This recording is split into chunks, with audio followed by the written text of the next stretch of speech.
We're back to Daybreak this morning. 2020 has presented us with many challenges, some so sudden they're nearly impossible to prepare for. It's never a great time to think about an emergency, but it's always a good idea to be prepared. And with September being National Preparedness Month, now is the time that we can focus on how to prepare for the worst.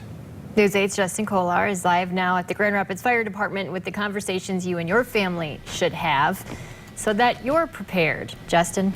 Well, Teresa and Casey, like you said, it's never an easy thing to ask yourself, what would I do in an emergency situation? It might be something you want to push to the back of your mind, but it's important to know if you're prepared or not. We were joined last hour by Grand Rapids Emergency Manager Allison Ferroli. She's back here with us. We talked about having some of those conversations with your family and building an emergency preparedness kit. This being September, Emergency Preparedness Month, perfect time to start doing that. What are some of the things we have here that you and your family can start having just in case something like that were to happen? Yeah, so here we have an example of just some of the items that should go in an emergency kit. Obviously, food and water is very important, making sure you have a gallon of water per person per day. We suggest having enough supplies to get you through at least 3 days. Obviously, non-perishable food, making sure you have things that are healthy but also that you enjoy.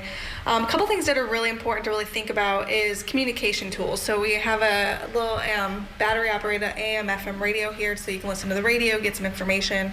Also recommend getting an all-weather radio that you can listen into the National Weather Service and get some information on any weather coming in. Obviously, having some charging tools for your cell phone and your iPad, and an adapter for your car in case you use your car to charge things. And then we have a landline phone here. You may not think about it all the time, but having a non-electric powered landline phone is really important so that in case you need to still plug it into the wall and call 911, you can do that. So there's a lot of different items here as well. It's so crucial too. I mean, everything runs through our handheld phones, our mobile phones now. I see we got something here to keep us entertained potentially for a long amount of time, and also address and phone book. I can't even remember the last time I had to memorize someone's phone number, so it's important to have those as well. Also some things here for your pet if you do happen to have one of those, and of course some things that you would put in a first aid kit. All these things are great things to have on hand just in case a fire or severe weather situation were to unfold in your community. So it's always a good thing to be prepared if you can be. Thank you so much for joining us this morning.